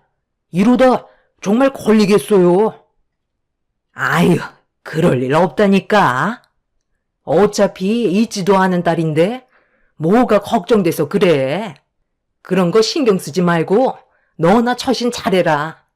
우리가 80억 부자라고 얘기했으면 어느 정도 품위가 있어야 의심을 하지 않는다고. 이 결혼식에 투자한 비용이 얼마나 됐는 줄 아니? 너희 아빠랑 나도 얼마나 철저하게 준비를 했는데. 제가 그동안 주리 씨랑 결혼하려고 얼마나 많은 돈을 투자했는지 아시잖아요. 사람 하나 속이는 게 얼마나 많은 공을 쏟아 부어야 하는지 아시면서 생각 없이 행동하면 어떡해요? 이번 결혼 무조건 성사시켜야 돼요. 그래야 저희가 계획했던 대로 일을 진행할 수가 있는 거라고요. 그러니까 제발 시키지 않은 행동은 하지 마세요. 알겠죠? 저는 신랑 측 사람들이 모든 걸 계획적으로 접근했었다는 걸 알 수 있었어요. 신랑 측은 내연녀와 결혼을 하기 위해 모든 걸 거짓으로 포장을 했었고, 내연녀는 그런 사실을 전혀 모른 채 80억의 재산이 있다는 말에 속아 입이 찢어질 정도로 좋아하고 있었습니다. 그 순간 이 사실을 알려야 할지 말아야 할지 많은 고민을 했었어요. 제 가정을 무너뜨린 내연녀가 사기꾼 집안과 결혼을 한다면 제 속이 후련하겠지만 저한테까지 피해가 오게 될 것 같아 머릿속이 복잡해지기 시작했죠. 결국 저는 신부 대기실에 들어가 내연녀의 태도를 먼저 확인해 볼 필요가 있을 것 같아 내연녀와 얼굴을 마주하게 되었습니다. 그쪽이랑 내가 2번 다시 만나지 않을 줄 알았는데 이런 식으로 얼굴을 마주하게 될 줄은 상상도 못했네. 80억 재산의 집안이랑 결혼하게 돼서 상당히 기분이 좋은가 봐. 그런데 그런 행복이 언제까지 갈 수 있을까? 제대로 알아보긴 하고 이 결혼하는 거야? 내가 왜 이런 말을 하는지 이해 못하겠지? 여긴 어떻게 알고 온 거야? 이 결혼식이 얼마나 중요한 줄 알아? 행패 부리기만 해봐. 그쪽이 빈털터리가 될 정도로 법적으로 소송해 버릴 거야. 내 전남편이랑 서로 살림 차린 줄 알았는데 그것도 오래가지 못했나 봐. 너도 참 대단하다. 이제 이런 짓 하는 것도 지긋지긋하지 않아? 그 사람 말도 꺼내지 마. 떼어냈는데 얼마나 힘들었는지 알아? 그쪽이랑 이혼하고 완전 집착 심해져서 나한테 매달리고 난리도 아니었어. 최근에 내기에 들린 소식으론 무슨 희귀암에 걸렸다고 하는데 내가 상관할 바는 아니니까 신경 쓸 필요는 없지. 나는 지금 현재가 중요하다고. 로또 신랑을 꼬시기까지 얼마나 많은 계획을 세웠는지 알아? 그런데 그쪽은 여기 어떻게 알고 온 거야? 정말 내 결혼식을 망치려고 온 거야? 과거의 일들은 전부 금전적으로 대가를 치렀잖아. 도둑이 제발 저린다고. 내 얼굴을 보니까 찔리는 게 맞나 봐. 내가 여길 왜 들어왔는지 알아? 내가 누구로 온 것 같아? 나 여기 신랑 측 대역으로 왔어. 그냥 인원수 채워주는 알바로 들어왔는데 너희 시어머니 될 사람이 나한테 자기 딸 역할을 해주라고 하더라. 직업이 의사라고 하던데 그건 알고 있었니? 뭐라고? 지금 그 말이 사실이야? 내가 그쪽 말을 어떻게 믿어? 과거에 우리가 어떤 사이였는지 뻔히 알고 있는데 내가 속을 줄 알아? 믿든 말든 그건 그쪽 자유야. 나는 양심에 찔려서 더 이상 못할 것 같거든. 그냥 나한테 불이익이 올까봐 솔직하게 얘기하는 것뿐이야. 아예 너희 시어머니 될 사람한테는 딸의 존재 자체가 없던데? 그리고 80억 재산도 아예 있지도 않더구만. 땡 잡은 줄 알았겠지만 꽝 잡았네? 판단은 네가 알아서 하겠지만 나는 해줄 말 다 했으니까 알아서 결정해. 내 말 믿고 여기서 뛰쳐나가던지 내 말이 거짓말 같으면 결혼식 진행하면 되는 거야. 어차피 선택은 네가 알아서 하는 거잖아? 당연히 나는 그쪽이 하는 말이 전부 다 거짓말인 걸 알고 있지. 내가 과거에 했던 짓이 있는데 그런 얄팍한 거짓말로 나를 속일 수 있을 것 같아? 나는 절대로 넘어가지 않을 거고 80억 재산을 내 손에 넣고 말겠어. 무너지는 걸 바라고 있었겠지만 이거 어째? 나는 지금 엄청 잘 나가는데 내가 걸치고 있는 액세서리들과 드레스가 얼마짜리인 줄 알아? 나한테 항상 끊임없이 명품을 선물해 준 사람이야. 그쪽보다 내가 그 집안 사람들을 훨씬 잘 안다고. 내연녀는 제 말을 조금도 들으려 하지 않았어요. 어차피 저는 설명을 했고 내연녀에게 기회를 줬지만 끝내 결혼식을 올리고 말았습니다. 내연녀는 저를 바라보면서 자기가 승자라는 표정을 보이더군요. 앞으로 어떤 일들이 펼쳐지게 될지 걱정도 안 됐는지 세상을 다 가진 얼굴로 결혼식을 올렸습니다. 사기꾼 집안과 결혼을 하면서 행복해하는 내연녀의 모습을 보는데 너무 웃겨서 웃음이 끊이지 않고 나왔어요. 그리고 뭐가 그리 급했는지 신혼여행 다녀온 이후 임신까지 했다는 소식을 접할 수 있었죠. 사기꾼 집안과 결혼을 했는데 뭐가 좋다고 일사천리로 서두르는지 이해할 수가 없었어요. 그런데 얼마 전에 내연녀가 저희 집 문을 두드렸어요. 부모님과 함께 살았었는데 내연녀가 전 남편한테 저희 집 주소를 알아내서 찾아온 거였습니다. 부모님은 문을 열어주지 말라고 하셨지만 무슨 이유 때문에 온 건지 저는 들어봐야만 했어요. 현관문을 열자 배가 부른 상태로 저를 노려보고 있던 상간녀는 결혼식 당시에 왜 뜯어 말리지 않았냐고 다짜고짜 소리를 질렀습니다. 야, 결혼식 날 왜 나를 말리지 않았던 거야? 내가 사기를 당할 거라는 걸 뻔히 알고 있었으면서 끌고라도 나왔어야지. 지금 내 꼴을 봐. 내 인생은 정말 끝났다고. 그게 왜 내 탓이야? 나는 결혼식 날 분명히 얘기했었잖아. 그 집안 사람들 사기꾼 같다고. 네가 내 인생을 무너뜨렸는데도 나는 그냥 넘어가지 않고 너한테 모든 걸 솔직하게 얘기해줬어. 그런데 너는 끝까지 결혼을 강행하고 임신까지 했으면서 그걸 지금 나한테 탓을 돌리면 어쩌자는 건데? 네가 살아온 인생이 더러웠으니까 내가 일부러 망치려 하는 걸까봐 들으려 하지 않았던 거잖아. 나한테까지 찾아온 걸 보면 상당히 크게 당한 것 같은데 여기를 찾아올 게 아니라 경찰서를 가지? 그 나쁜 놈이 해외에 큰 사업을 시작했는데 자금이 많이 필요하다고 우리 부모님한테 20억을 빌려달라고 했었어. 20억을 빌려주면 40억으로 주겠다는 거야. 그 말에 혹했던 우리 부모님은 가지고 있던 전 재산을 탈탈 털어 넘겨줬었지. 내가 임신을 했고 법적으로 혼인신고까지 한마당에 조금도 의심하지 않았었다고. 우리 가족은 앞으로 꽃길만 걷게 될 줄 알았어.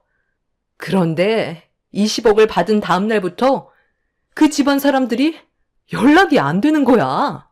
전부 다 전화가 꺼져 있더라고. 그때 알았지.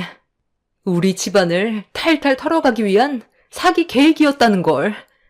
조금도 의심하지 않았었는데 모든 재산을 넘겨준 상태라 지금 집안이 망하기 일보 직전이야. 이게 다 너 때문이라고.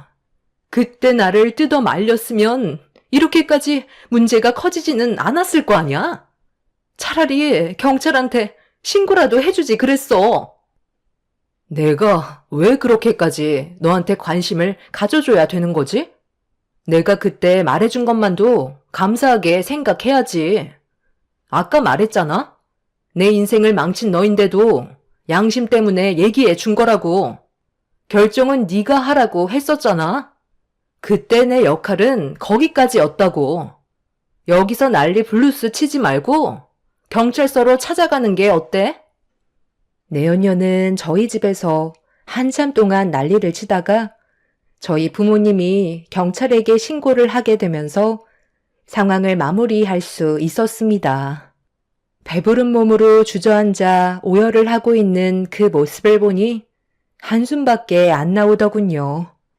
그때 말만 들었어도 이런 일은 생기지 않았을 테지만 본인의 욕심이 더 큰 화를 불러일으키게 된 거였죠. 말이 20억이지 그 많은 재산을 가져가기 위해 사기꾼 집안 사람들이 세운 계획들이 치밀했다는 걸 알 수 있었고 듣게 된 소식으론 사기꾼들은 이미 해외로 잠적해버린 상태라 범인들을 잡는 데는 상당한 시간이 필요하다는 말을 듣게 되었습니다. 결국 내연녀는 절대로 빠져나올 수 없는 늪에 빠지게 된 거였고 평생 동안 사기꾼의 자식을 키우면서 자기가 선택한 삶에 대해 땅을 치며 제 말을 듣지 않았던 거에 후회를 하면서 살게 되겠죠. 손가락 하나 까딱하지 않고 이런 식으로 내연녀가 무너지게 되는 모습을 보게 되니 속이 다 후련하네요. 앞으로 제 삶이 더욱더 행복한 날들로 가득할 것만 같습니다. 제 사연을 들어주신 분들, 오늘 하루도 즐거운 주말, 가족분들과 행복한 시간 보내시고 좋은 추억 많이 만드시길 바랍니다. 감사합니다. 안녕하세요. 저는 광명시에 살고 있는 40대 초반 여자입니다. 아무리 생각을 해봐도 이건 좀 너무하다 싶어 사연을 신청하게 되었습니다. 시모 말로는 제가 예민하게 반응한다는데 어느 누구라도 화가 날 상황이었을 것 같습니다. 이 집안의 며느리로 살아온 지도 벌써 10년이 넘었는데요. 그동안 시모와 얼굴을 붉히게 되는 일들이 상당히 많았었지만 얼굴 붉히면서 살아가는 것보단 최대한 좋게 해결하며 좋은 관계를 유지하기 위해 노력해 왔었어요. 시모와의 갈등을 키워서 안 좋은 분위기를 만드는 것보단 긍정적인 생각들이 오히려 상처를 덜 받게 되는 것 같아 불만들이 있어도 그냥 속으로만 삭히지 겉으로 표현하지는 않았었어요. 그런데 이번만큼은 도저히 그냥 넘어갈 수가 없었고 확실하게 바로 잡아야만 했어요. 시부모님은 한식당을 운영하셨는데요. 주말이 제일 바쁜 시간이라 남편과 함께 가끔 일손을 도와주러 몇 번 간 적이 있었습니다. 저도 주말에 쉬고 싶고 아이들과 함께 시간을 보내고 싶은데 싫은 소리 듣고 싶지 않고 남편과 싸우고 싶지 않아서 주말에 식당 일을 도와드렸었죠. 그런데 그날 사건 하나가 터지면서 결국 10년간 참아왔던 여러 가지 감정들이 한꺼번에 폭발하는 일이 있었습니다. 한창 손님들이 몰려올 시간인 점심 식사 때 엄마한테 전화가 왔어요. 무슨 일 때문인지 몰라 전화를 받아봤는데 지인분과 시부모님 식당 근처에서 잠깐 볼일을 보고 점심 식사를 하려는데 시부모님 식당에서 식사 좀 해도 되냐고 물어보시길래 당연히 된다고 말씀을 드렸었죠. 제가 그날 식당에서 일을 하고 있었기 때문에 엄마가 오시는 게 부담이 적으실 것 같았어요. 주변에 식사를 하실 만한 곳이 마땅히 없어서 엄마도 고민 끝에 전화를 주신 것 같아 보였거든요. 그렇게 잠시 뒤 엄마는 지인분과 함께 식당 안으로 들어오셨고 시부모님과 인사를 나누신 뒤 자리에 앉아 점심 특선 한식을 주문하셨습니다. 그렇게 엄마는 지인분과 즐겁게 대화를 나누면서 식사를 하신 뒤 계산을 하시려고 자리에서 일어나셨는데 갑자기 얼굴 안색이 안 좋아지셨고 서빙하고 있는 저를 부르시길래 무슨 일이냐고 여쭤보는 순간 저도 엄마의 말에 당황할 수밖에 없었습니다. 좀 전까지만 해도 있었던 가방이 없어졌다며 자리에 앉으셨던 주위를 둘러보셨어요. 저도 가방을 찾기 위해 주위를 살펴봤지만 가방이 없길래 당황스러운 건 마찬가지였습니다. 자리가 어수선해지자 시부모님과 남편이 다가와 무슨 일이냐고 물어보길래 상황을 설명해 주었고 남편도 저희 엄마 가방을 찾기 위해 주변을 둘러보고 있었지만 어디에도 가방은 나오지가 않았어요. 그런데 이 모습을 뒤에서 지켜보고 있던 시모가 갑자기 이상한 말을 하면서 저희 엄마를 더욱더 난처하게 만들었어요. 딱 봐도 계산 안 하려고 일부러 가방이 없어진 척 하는 거 아니에요? 아니, 아무리 생각해봐도 이상하잖아. 가방에 다리가 달린 것도 아니고 분명 옆에 있었을 텐데 그 가방이 어디 갔겠냐고. 네가 식당 일을 도와주고 있으니까 그거 하나 믿고 음식값 내지 않으려고 일부러 저러는 거겠지. 뭐라고요? 아니, 제가 꼴랑 2만 원 때문에 이런 소란까지 피운다고요? 말이 좀 심하신 거 아니에요? 음식값을 안 드리겠다고 말한 적도 없는데 제 딸 앞에서 음식만 먹고 도망치는 그런 도둑으로 몰아가는 거예요? 분명 식당에 들어올 때까지만 해도 있던 가방이 없어진 건데 그게 제 잘못인가요? 아, 그럼 CCTV 돌려보면 되겠네요. 장모님이 설마 이 사람 앞에서 거짓말을 하겠어요? 저도 아까 본 거 같거든요. 제가 가서 어떤 상황인지 확인해 볼게요. 어머님, 가방을 잃어버린 게 더 큰일인데 저희 엄마한테 음식값 안 내고 도망치려 했다는 말은 저도 기분이 별로 좋지 않아요. 2만 원 그거 제가 대신 내드려도 되는 건데 그런 식으로 말씀하셨어야 돼요? 가방 안에 카드며 핸드폰에 지갑까지 들어 있었을 텐데 걱정해 주시는 게 먼저 아니에요? 요즘 음식값 안 내고 도망치는 사람들이 많다는 뉴스를 접하니까 사돈도 그런 부류의 사람인가 싶어 의심 한번 해본 거 가지고 왜 얼굴까지 붉히니? 맛있게 먹어놓고 돈이 없다고 하니까 내 기분이 좋지 않은 건 당연한 건데 그런 말 할 수 있는 거지. 방귀 낀 사람이 성낸다고? 왜 나한테 큰 소리야? 아, 방금 CCTV 확인해 봤는데요. 장모님이 들어오실 때는 가방을 들고 오신 건 확인이 됐는데 저희가 룸에는 CCTV가 설치되어 있지 않잖아요. 거기까지만 확인이 됐어요. 그렇다고 장모님 가방을 누군가 가지고 나간 장면도 포착되지 않았고요. 잘 찾아보시는 게 좋을 것 같은데요. 화장실에는 없어요. 화장실은 좀 전에 내가 확인하고 왔었어. 엄마, 가방을 어디에 두셨는지 기억이 전혀 안 나요? 분명 식당 안 어딘가에 있을 것 같은데. 그리고 어머님, 방금 저희 엄마한테 뭐라고 했어요? 음식값을 지불하지 않으려고 거짓말을 했다고요? 가방을 들고 오신 장면이 그대로 CCTV에 찍혀 있다잖아요. 제가 오늘 식당에서 일해준 것만 해도 음식값은 충분히 나오고도 남는데 꼴랑 2만 원 가지고 일을 이렇게까지 심각하게 만들어야 돼요? 제가 대신 내드리면 되잖아요. 그리고 앞으로 저는 주말에 아이들과 시간 보낼게요. 누구는 좋아서 황금 같은 주말에 쉬지도 못하고 식당에서 서빙하는 줄 알아요? 엄마, 일단 저랑 나가요. 지금 점심시간이라 정신 없어서 오히려 더 찾기 힘들겠어요. 당신이 우리 엄마 가방 확인했으니까 누가 들고 가는 사람이 있는지 확인 좀 해줘.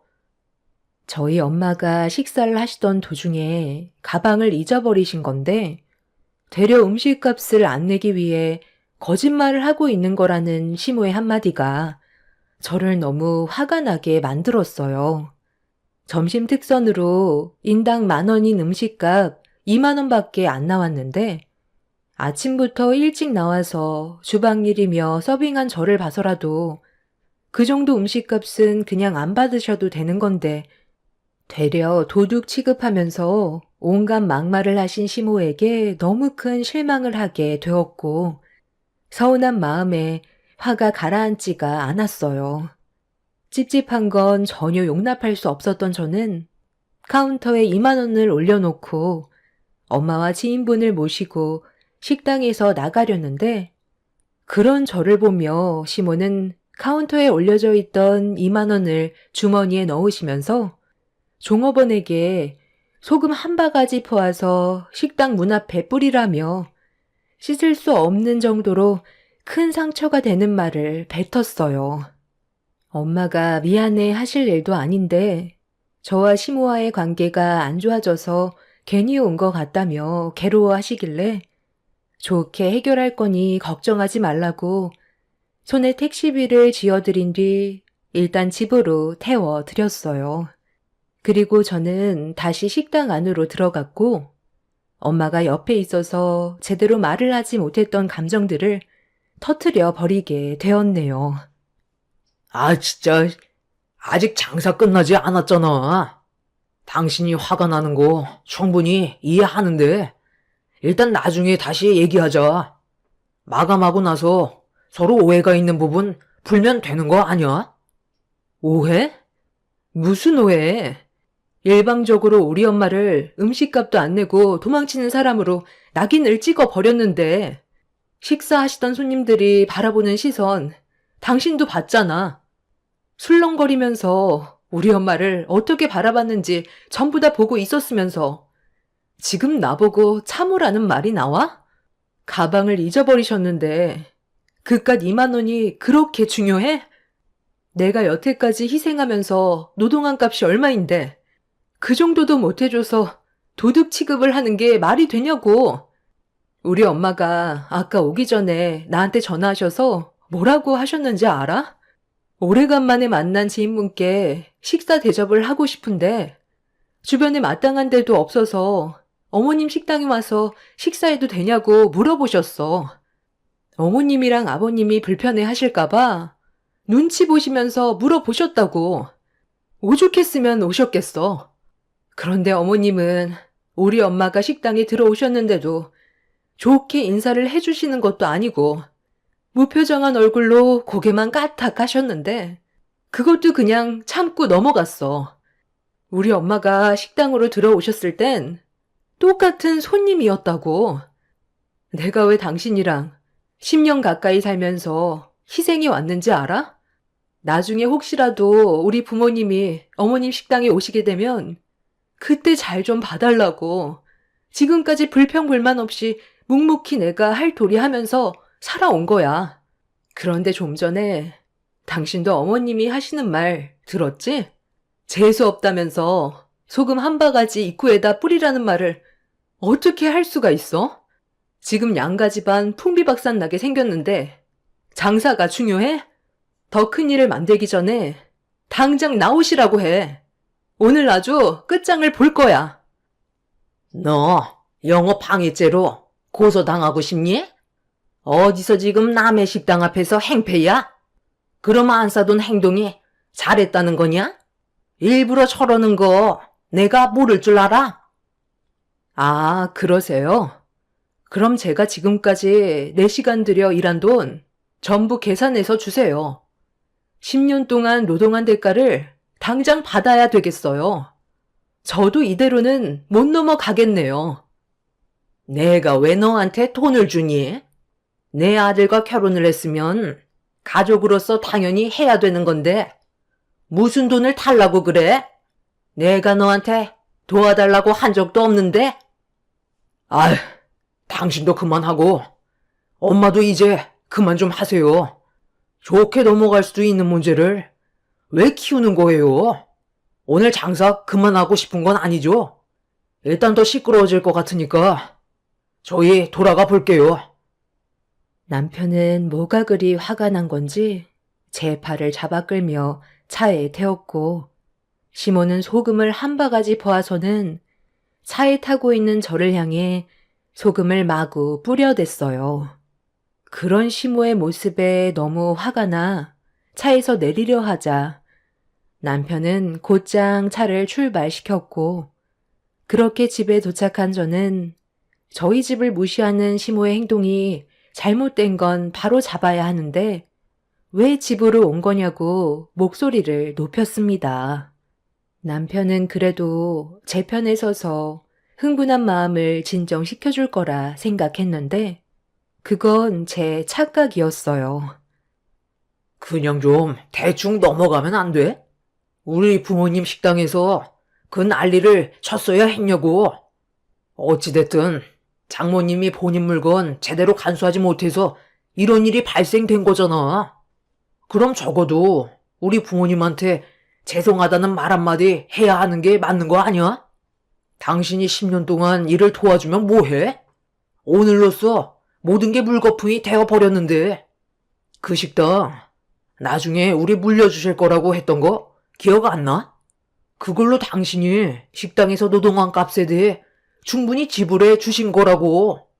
내가 봤을 때 2만 원 때문에 일을 크게 만든 당신이 제일 잘못했어.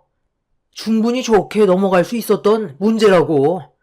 오늘은 우리 부모님이랑 당신이 감정 상태가 별로 안 좋으니까 며칠 뒤에 찾아가서 오늘 잘못한 부분에 대해 머리 숙이고 진심으로 용서를 구해. 어찌됐든 우리 부모님이 한참 어른이시잖아. 지금 말 다 했어? 팔은 안으로 굽는다더니 당신 부모님이라고 편드는 거야?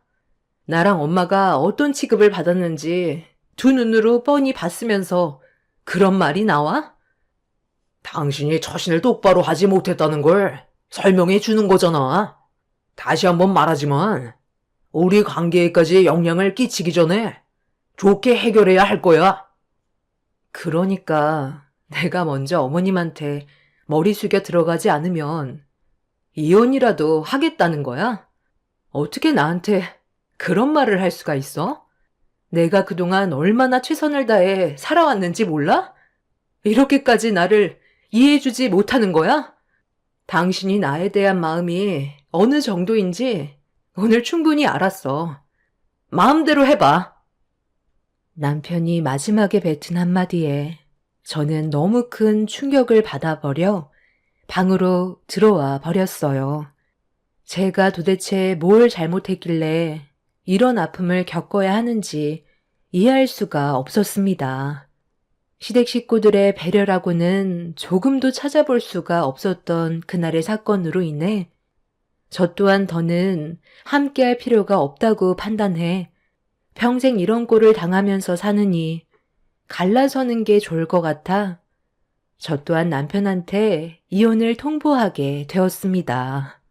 그렇게 며칠간 남편과 저는 말 한마디 하지 않고 냉전의 시간을 보내면서 이혼 서류까지 작성했는데 남편은 조금도 이런 문제를 되돌릴 생각이 없어 보였어요. 결국 저희 부부는 이혼을 하기 위해 서류에 도장까지 찍게 되었고 이런 심각한 상황이 시부모의 귀로 들어갈 수밖에 없었습니다. 시모는 저에게 할 말이 있다면서 잠깐 식당으로 나오라고 하길래 저 또한 정리해야 될 것들이 있어서 할 말도 할 겸 식당으로 나갔어요. 그런데 식당 문을 열고 들어가는 순간 제 두 눈을 의심할 정도로 충격적인 광경이 눈앞에 펼쳐졌고 동네가 떠나갈 정도로 소리를 질러버리게 되었네요.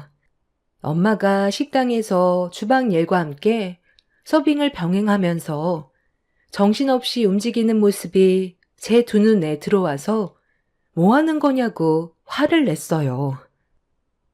지금 뭐 하는 거예요? 엄마가 왜 여기에서 일을 하고 있는 건데요? 당장 이리 나오세요. 당신이 뭔데 우리 엄마한테 식당 일을 시키는 거야? 너? 방금 나한테 당신이라고 그랬니? 얘가 이제 아주 막 나가기로 작정을 했구나. 가방을 찾아준 것만도 감사하게 생각해야지. 가방 안에 들어있는 핸드폰, 지갑 소지품 그대로 들어있었다. 돈으로 환산하면 얼마인지 너도 대충 알지? 그래서 지금 한창 정신없는 시간이라 도와달라고 했던 거다. 사돈지간 셈은 철저히 해야 되잖아. 그리고 너희들 이혼한다고 도장까지 찍었다며? 별로 큰일도 아닌 걸 가지고 이혼까지 한다고들 난리냐? 애들 생각은 안 해? 쓸데없이 일을 크게 벌이지 말고 너도 이왕 온 김에 서빙이나 좀 하거라. 안사돈께선 주방에 쌓여있는 설거지 마저 하셔야 되는 거 알고 있죠?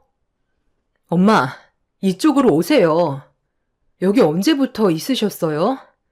왜 저한테는 한마디 말도 하지 않는 거예요?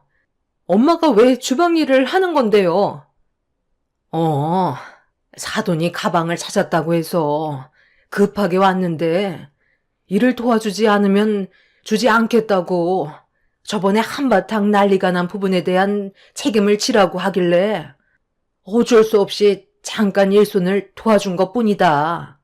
저기 쌓여있는 설거지거리만 끝내면 가방 받고 나도 가려던 참이었지. 너한테는 일 끝나고 말해주려 했는데 네가 갑자기 식당으로 들어와 이 상황을 보게 된 거야. 일단 가방을 찾은 게 어디니?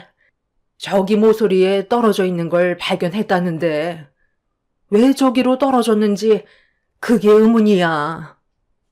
시모는 이 모든 상황들이 전부 다 엄마 탓으로 돌리면서 가방을 받기 위해서는 식당 일을 도와달라며 7시간 동안 강제 노동을 시켰어요. 이 말을 들었던 저는 화가 머리끝까지 올라와 당장 가방을 달라고 소리를 질렀습니다. 식당 운영이 불가능할 정도로 제가 난리를 치자 시부가 어딘가에 전화를 걸었고 뒤이어 남편이 식당으로 들어와 흥분을 가라앉히지 못하는 저를 막아서며 진정하라고 하더니 갑자기 제 얼굴에 손을 올려 붙였어요. 순간적으로 뺨을 허용하게 된 저는 경악을 했고 상황은 더 심각하게 흘러가 버리게 되었죠. 저 또한 남편의 뺨에 손을 올리면서 분노한 모습을 보이자 시모가 당장 나가라며 가방을 저에게 집어 던졌고 엄마한테 돌려드린 뒤 시모에게 한마디 하려는 순간 뒤에서 시모가 자기 아들 얼굴에 손을 올렸다고 제 머리채를 잡아 사정없이 흔들었어요. 그 모습을 보게 된 엄마도 시모의 머리채를 잡았고 식당 안은 순식간에 아수라장이 되어 버렸습니다. 그렇게 한바탕 난리가 난 상태에서 서로를 노려보고 있었는데 저와 10년을 함께 일하며 알고 지냈던 종업원이 더는 못 봐주겠다면서 제 옆으로 다가오더니 충격적인 한마디를 꺼냈어요. 저기 사장님이 시켰어요. 저분 옆에 있던 가방을 가지고 오라고 저한테 시켰다고요. 그리고 숨겨 놓으라고 지시하셔서 저는 어떤 상황인지도 모르고 일단 시키는 대로 서빙하는 척 하면서 가방을 들고 사장님한테 전달해 드렸는데 아직까지도 왜 그런 일을 저한테 시키셨는지 모르겠네요. 더는 양심에 찔려서 모른 척 할 수가 없을 것 같아요. 저만 알고 있는 거 아니에요. 여기 같이 일하는 사람들 사장님이 시킨 거 다 알고 있어요. 도대체 왜 저한테 그런 일을 시킨 거예요? 아니, 갑자기 왜 하다는 짓을 해? 내가 언제 시켰다고 그래? 나는 전혀 모르는 일이야. 너 간이 배 밖으로 나왔니? 사장인 나를 모함하려 들어? 저도 옆에서 전부 듣고 봤는데요. 사장님이 돈을 주시니까 어쩔 수 없이 모른 척하고 있었던 거지. 전부 다 혼자 꾸민 일이잖아요. 저희도 괴롭다고요. 엄마, 지금 이 말이 전부 다 사실이에요? 여기 계신 분들이 쓸데없이 거짓말할 필요는 없잖아요. 정말 그렇게 하셨어요? 왜 아무 말도 하지 못하세요? 시모는 말문이 턱 막혔는지 더는 아무 말도 하지 못한 채 고개를 돌려 상황을 모면하려고 했어요. 남편이 그런 시모를 돌려 세운 뒤 사실대로 말하려고 화를 내자 그제서야 시모 입에서 나온 진실은 정말 어이가 없었습니다. 저희 엄마는 손님으로 식당에 들어온 것밖엔 없었는데 바쁜 시간대에 식사하는 모습이 꼴보기 싫었다면서 골탕 먹이려고 가방을 숨긴 거라는 충격적인 말을 늘어놓았고 온 집안 전체가 시모의 한마디에 입을 다물지 못했어요. 시부도 이 사실을 전혀 모르고 있었는지 화를 냈고 시모의 생각 없는 행동들 때문에 남편과 저는 돌이킬 수 없을 정도로 안 좋아졌는데도 시모는 끝까지 자기가 잘못한 건 전혀 없다고 되려 목소리를 높이고 있었습니다. 그날 엄마는 시모의 머리채를 잡아 바닥으로 패대기 치더니 몸을 돌려 남편의 뺨에 수차례 손을 올렸어요. 자네는 앞뒤 상황을 파악할 생각은 안 하고 내 딸 얼굴에 감히 손을 올리고 죄인 취급을 해? 사돈의 생각 없는 행동 때문에 얼마나 심각해졌는지 알고 있지? 장모님, 죄송합니다. 여보, 미안해. 내가 너무 생각 없이 행동한 것 같아. 당신 얼굴에 손을 올린 건 평생 잘못을 뉘우치며 살 테니까 한 번만 용서해줘. 용서? 이미 당신과 나는 돌이킬 수 없는 상태까지 왔는데 무슨 용서가 더 필요해? 단 한 번이라도 내 편에 서서 얘기해줬던 적 없었잖아. 우리 관계는 어차피 끝이 났어. 그리고 당신이랑 저도 정리해야 될 게 있죠? 저한테 개인적으로 빌려간 2천만 원 당장 갚으세요. 맨날 갚는다고만 하시지 지금까지 단 한 푼도 저에게 돈을 준 적 없었잖아요. 지금 당장 해결해주지 않는다면 저도 더는 그냥 못 넘어가요. 어차피 끝난 관계 확실하게 정리해야죠. 고부지간 계산은 똑바로 해야 되지 않겠어요? 저한테 지인분들과 여행 간다며 갚겠다고 빌려간 돈 어디에 사용했는지 아버님도 모르시죠? 저도 의심만 하고 있어서 섣불리 말씀을 못 드렸었는데요. 길 건너편에 정육점 사장님이랑 꽤 자주 시간을 가지는 것 같던데 나중에 한번 확인해 보세요. 사람 일은 모르잖아요. 시모는 제 말이 끝나자마자 그 자리에서 털썩 주저앉았고 시부와 남편은 사색이 된 얼굴로 시모에게 저한테 빌려간 돈에 대한 출처를 물어보았어요.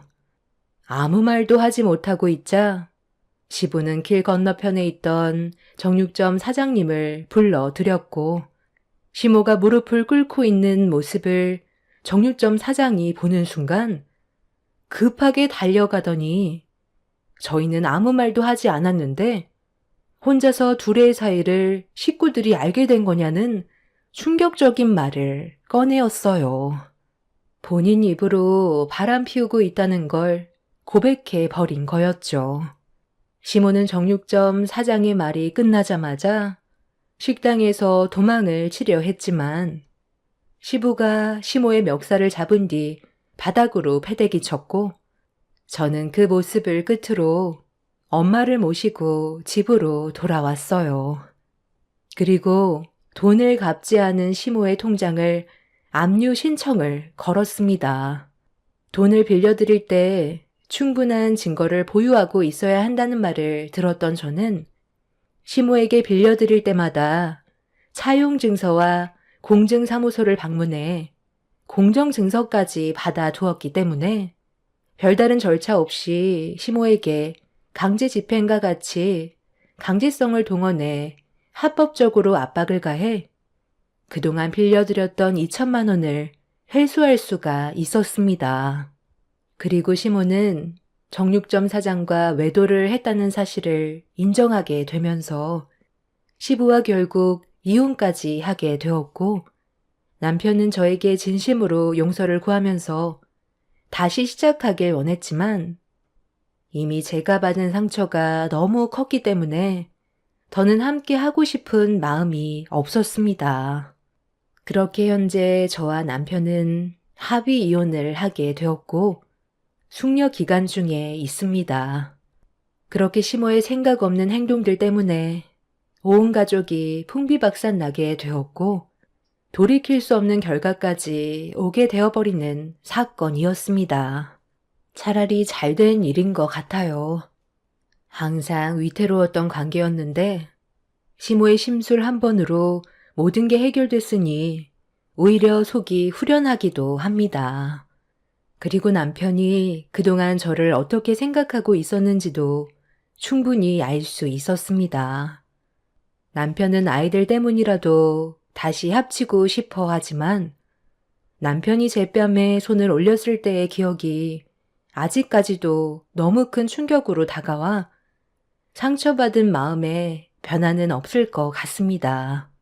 10년간의 부부 생활에 종지부를 찍었지만 앞으로 살아갈 날이 훨씬 더 많기 때문에 제품에 있는 아이들과 좋은 생각만 하면서 살아가려고요. 과거에 있던 안 좋은 기억 전부 잊어버리고 열심히 살아가 보도록 하겠습니다.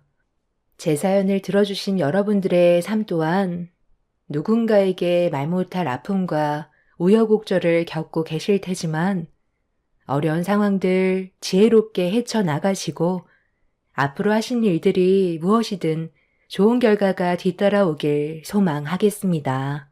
무더운 날씨 건강 조심하시고 오늘 하루도 행복하시길 바랍니다. 감사합니다.